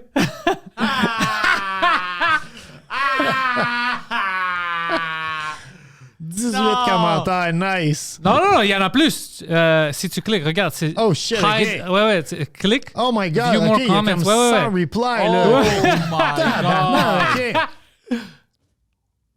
OK, il y en a du monde qui comprennent. Ouais, non, ça c'était moi. Si tu continues, go down, parce que tu regardes les replies à moi, à mon chose. Mais j'ai eu des replies sur mon reply. C'est complètement... Ouais, c'est ça, non? Les replies? Non, tu... 39 replies. Ouais, si tu Attends, I cliques don't know how là-dessus. Facebook works. I know, parce que tu vois ça, tu vois la ligne? Ça C'est ici? le reply de mon reply. Tu Ouais, vois, parce ouais. que moi, j'ai écrit aussi. OK. Mais il y a des replies sur les replies. Et... Tabarnak. Ouais. Most relevant selected. How do I change He Oh, would most snap relevant, your neck. Ouais, là. Of course he'd All snap your comments, neck. all comments. There we go. Oh, this fit. Look, he will snap your neck, quelqu'un. Il y a Il va me quelqu'un qui a tuer. écrit ça, ouais, puis ça? je gagerais sur lui aussi. Ouais, click on view 44 more replies. Click on that. Just read any one that you want, bro. You look like Jesus. Thank you. To be fair, he only hits women when he's drunk. I Nice. doubt that. Pantelis, who are you? I'm just asking for a friend and myself. What? Ça fâché. Bro, ils connaissent Oh, même pas no. John Jones. He hasn't stick to mediocre comedy or whatever it is you don't do well. Oh! And who are you? Someone wrote a Si. comedian. Dans le monde du sport, that's USADA below the random belt. tester. Who are you? He's a comedian. He performed both language, French and English. Okay, people are. Oh, giving someone's you the whole actually life writing story. my... Yeah. T'as pas besoin d'écrire ça. Somebody wrote same. That's funny. Should be 40 million to each fighter, not 600K. Thank you. Give me the 40. I'll fight him for 40 million. Look at that guy. You're like, you're not that guy, and he misspelled your. Yeah, that's true. That's terrible. Someone just posted this. Yeah, like he's gonna knock me out. C'est complètement ridicule. Polish up his skills and keep his left hand up. Yeah, keep scrolling, bro. It doesn't stop. Of course, you're a threat to everyone that steps foot in the octagon. I think he gets it. I don't know. I think. No. Anyways, I think he gets it. c'est juste ridicule. Who the C'est complètement fuck is this guy? C'est complètement, c'est du rien, c'est du n'importe quoi. Ils se fâchent à propos de, Ouais. ils connaissent pas John Jones. Je suis pas une combattante, c'est pas une vraie, c'est juste une joke. Un Puis ils joke. se fâchent. Yeah. Mais le monde est choqué. Le monde est choqué. Ça va pas bien dans le monde. Fait que- I know, it's so funny. C'est You know, vrai. all they have to do is click on your page and realize you're a comedian, right? Je riais hier parce que j'avais oublié. Yeah, but the beard and everything, vite. Tu prêtes un MMA guy, là. C'est. Bob, tu comprends? J'avais des larmes. Je riais. Je dis, c'est incroyable. Tu peux faire n'importe quoi sur Internet. Le monde est stupide. Le monde est stupide. Je vais commencer à challenger des combattants. Voir s'il veut. C'est un nouveau. Un nouveau.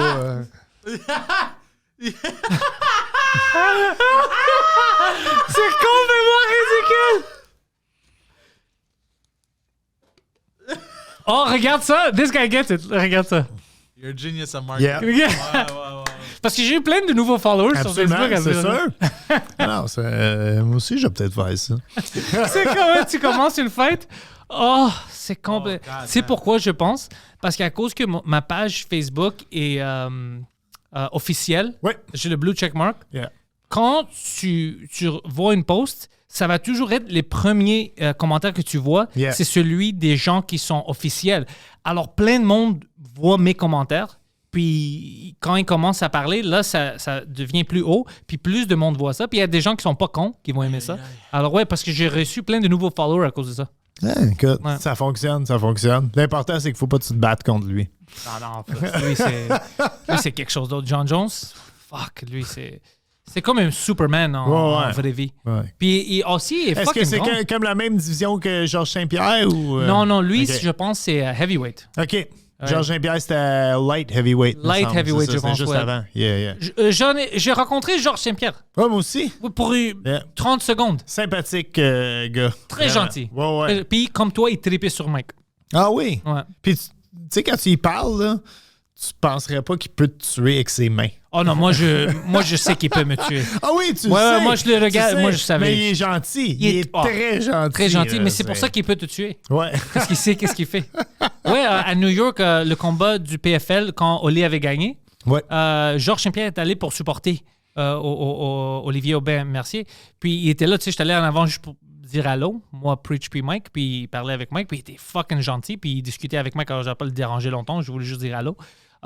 Puis c'est fucking cool, il est venu juste pour supporter Oli pour son combat, puis après il est parti. Il est pas resté pour les autres combats, il s'en fout. Il dit non, je suis venu à New York pour le supporter, puis... Mais toutes ces. J'ai eu la chance de rencontrer Jean-Pascal à plusieurs reprises. Puis. Gentil. Super nice guy. Super gentil, pour vrai. On a Puis, des bonnes personnes ici. J'avais. Ça, c'était mon premier. Comment je pourrais dire? Mon premier sports crush, un peu. Il y a une époque que j'étais copropriétaire d'un bar. Qui s'appelait le Rochelle. Un petit clin d'œil à Seinfeld, ouais, justement. ouais. Et j'avais rencontré sur un plateau de tournage Jean-Pascal, et quand il a su que j'étais copropriétaire, il m'avait demandé mon numéro de téléphone, puis il m'appelait pour réserver. Tu sais, personnellement, sur mon cellulaire, Oh, il m'appelait. D'après moi, j'ai encore son numéro dans mon Rolodex à ce jour-là. Puis, non, c'est pour moi quand j'étais comme, oh, wow, Jean-Pascal m'appelle. Tu sais, ça m'excitait tout le temps. Vous un êtes peu, fermé, là. t'es comme, oh fuck, on va ouvrir! Oui, je me souviens, il venait le mercredi. Puis il y avait comme une espèce de soirée dark techno à notre bar, ou une espèce de musique comme ça. Puis lui, il était comme, on va te J'aime pas faire ça. mettre du hip-hop. Puis là, je disais au DJ, c'est comme, dude, tu mets du hip-hop à soir. C'est ça, la soirée vient de changer. Là. Hip Hop Night. Tu savais pas, mais c'est Hip Hop Night officiellement maintenant. Absolument. Tu changes ça. Mais blague à part, gars vraiment, vraiment sympathique. Puis je me souviens parce que il est un petit peu plus petit que moi, puis il pèse moins que moi. Puis il a juste peut-être moins de gras, puis il mange moins de poutine. Ouais. Mais je me souviens, ses mains, là, il Énorme. c'était fou, comme, tu sais, s'il te donne un coup de poing dans la face, ça part genre de là à là. Tu sais, il peut te casser les dents, te donner un œil au bain noir, puis te casser le nez d'un coup de poing. C'est très impressionnant. Les gars, maintenant, les grands comme Tyson Fury, je pense que c'est son Ouais. nom, les gars. Puis, sais-tu Tyson Fury qui est le gypsy? Ouais. Ouais, hein? C'est des géants. Ouais. Ah ouais, mais ça, c'est impressionnant. Mais c'est tout, souvent, c'est ça, c'est les gars les plus sympathiques, pour vrai. Là. Comme on disait, Georges Larac, tu sais, qui était un defender lui. au hockey, tu sais, super bon gars. Puis, Mike Tyson est calme maintenant aussi.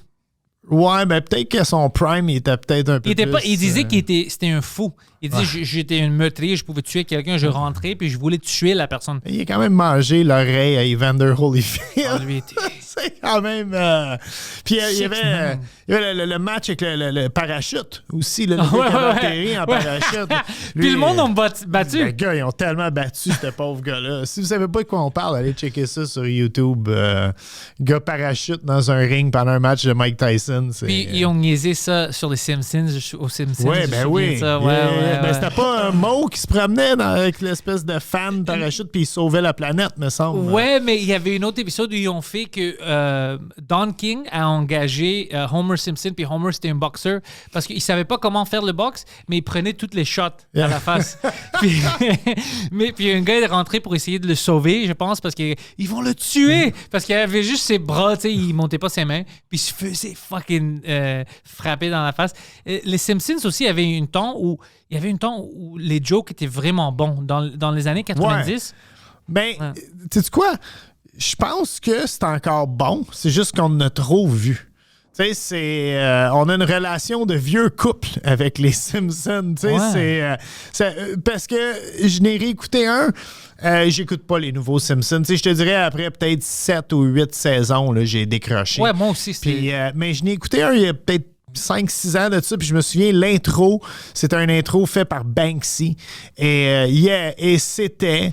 tu sais, la toune du début, là, et j'étais comme, oh wow, les Simpsons sont encore dedans. Tu sais, ils sont encore capables de tu sais, j'avais écouté par accident, j'avais tune in sur Fox un dimanche soir, puis je suis OK. D'ailleurs, tu peux checker ça, là, intro de Banksy. Moi, j'avais les même Simpsons. oublié que ça existe. Alors, ça, c'est hardcore, puis j'étais comme, wow, ils sont encore capables de m'impressionner en masse, là. C'est. Ouais, je me souviens de ça. Oh wow, it's nice to see it like this. C'est beaucoup plus différent. Tu sais, avant, les cuts étaient plus simples. Ouais. Mais... ça, c'est clever. Days Without an Accident. Uranium. C'est tout à l'heure, aussi, comment ils ont pris la même intro puis qu'ils l'ont changé comme 1500 fois, là. C'est... Ah ouais, c'est eux qui font les stencils pour le show. Exactement. Parce que c'est drôle hein, comment ça marche, les bandes dessinées puis les cartoons puis tout ça. Avec toutes les stencils que tu fais, c'est cool. Mais ça prend beaucoup, beaucoup de travail. Non, fait que, tu sais, c'était quand même osé. Puis je trouve, là, que tu sais... Holy shit.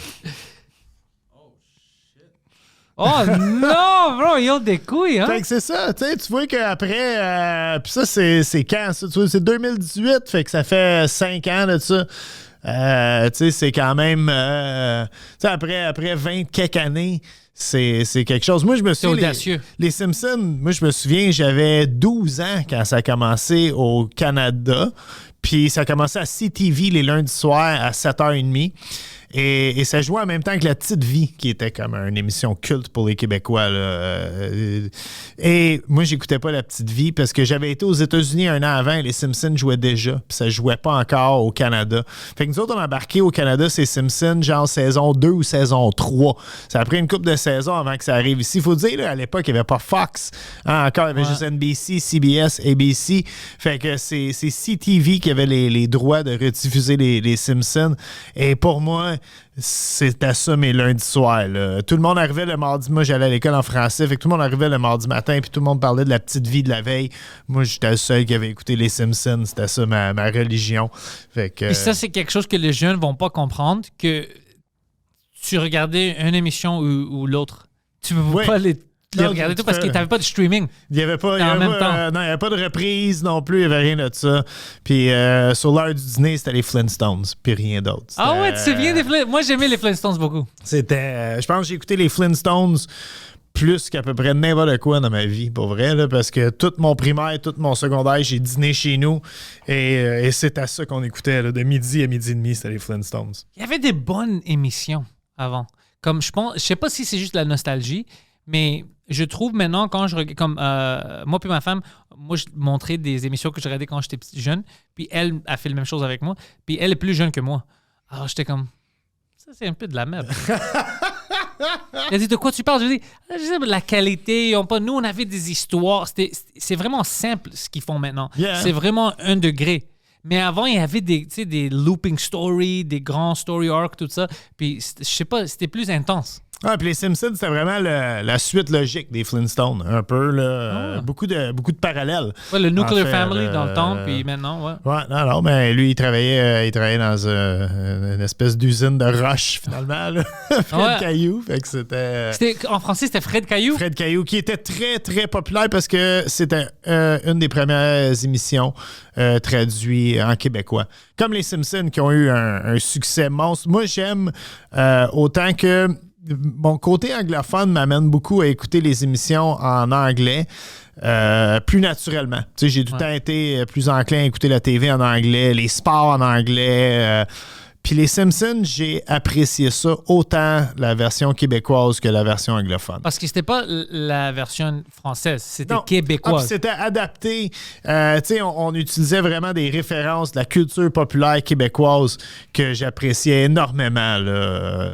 Peux-tu imaginer si c'était français de la France? Mais non, quoi, Marge? Ben, les South Park, ça a été traduit comme ça en français de France et je détestais littéralement. Ça n'a pas d'allure. Non. On va au Quickie Mart. C'est des Algériens qui ont ça. C'est trop, tu peux pas... Ben, écoute, si t'es français de France, peut-être que tu trouves ça drôle. Non, je pense qu'Amérique du Nord, a cette culture de Simpsons puis de South Park, ça marche. Ouais. Européen, comme une version grecque de South Park, ça c'est complet. Tu peux pas le comprendre. La vie est complètement différente. En France aussi, c'est trop différent. Ah, on parlait de t'es grec, puis on parlait de basketball tantôt. Moi, je suis allé en Grèce. Et c'est fou la culture du basket en Grèce. C'est le sport numéro 1. Oui, vraiment. J'étais allé dans un sports bar, puis c'était comme la finale équipe grecque contre équipe grecque. Puis à un moment donné, je suis comme, OK, faut que je prenne pour qui ici, tu sais, faut pas... Non, ils sont violents. Ouais, ils prennent ça vraiment à cœur. C'était cool, par exemple, de voir ça. Je m'attendais pas à ça. Puis même, je me souviens pas exactement qui, mais il y avait des anciennes vedettes ou des gens qui didn't make it dans la NBA qui sont là-bas. Sont allés jouer là-bas. Puis c'est cool parce qu'ils peuvent avoir des belles carrières, je pense. Très belle carrière en Europe. Puis en Grèce, c'est très grand. Ils ont des carrières là-bas dans les grandes équipes. Mais même en Espagne, Italie, les équipes sont en France, la Russie. C'est surprenant, pour vrai. Mais je pense que aussi... ça a un rapport avec c'est un sport qui est accessible. Hein? Moi, je suis tellement content que mon fils joue au basket puis pas au hockey. Je veux dire, c'est une économie d'argent. Tu l'inscris dans l'équipe, tu achètes le jersey puis c'est fini là. Le hockey, apparemment, j'avais une amie qui me disait son fils, bro, je dois me réveiller tôt pour des tournois pendant la fin de semaine. Ses équipements, après comme 6-8 mois, parce qu'il grandit tout le temps. Ben oui. Puis ça coûte des fucking... C'est 600 pièces, 800 pièces, ça s'accumule. Puis tu dois les racheter. Ouais. Non, oublie ça. Bref. Ouais, tu dois avoir de l'argent pour... si tu veux que tes enfants deviennent des stars dans LNH, tu dois avoir de l'argent. Tu veux pas qu'ils deviennent des stars. S'ils deviennent un star, c'est un bonus. C'est comme gagner à la loterie. Ouais, non, tu peux pas les forcer, je pense. Si tu forces ton enfant à faire quelque chose, il va faire le contraire. Oui, moi, j'ai absolument... Puis je pense qu'en tant que père, au début, j'avais un peu ça. J'amenais mon kid au skatepark, j'espérais qu'il fasse du skateboard, puis ça n'a pas pogné. Fait qu'un moment donné, j'ai abdiqué, puis je le laisse voler de ses ailes. Puis tu vois, finalement, on a une encore plus belle relation, je pense, avec le basket qu'on aurait Parce qu'il fait ça, puis il veut le faire, puis il veut le partager avec son père. Exactement. Fait qu'il y a quelque chose de spécial là, dans tout ça.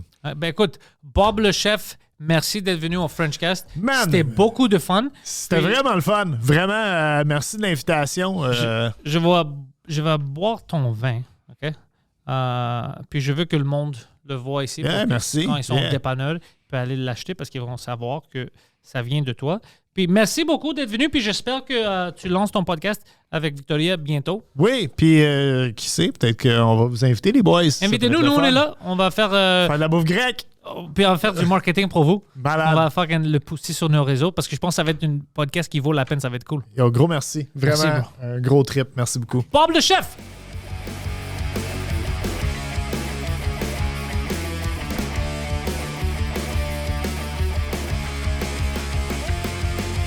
Welcome everybody to the thoughts in my head. All my confessions are the latest trend. I'll post them on my feed for you all to read. No remedy, no alibi. It's only me, myself, and I. Memories that capture times gone by. We've built this prison cell.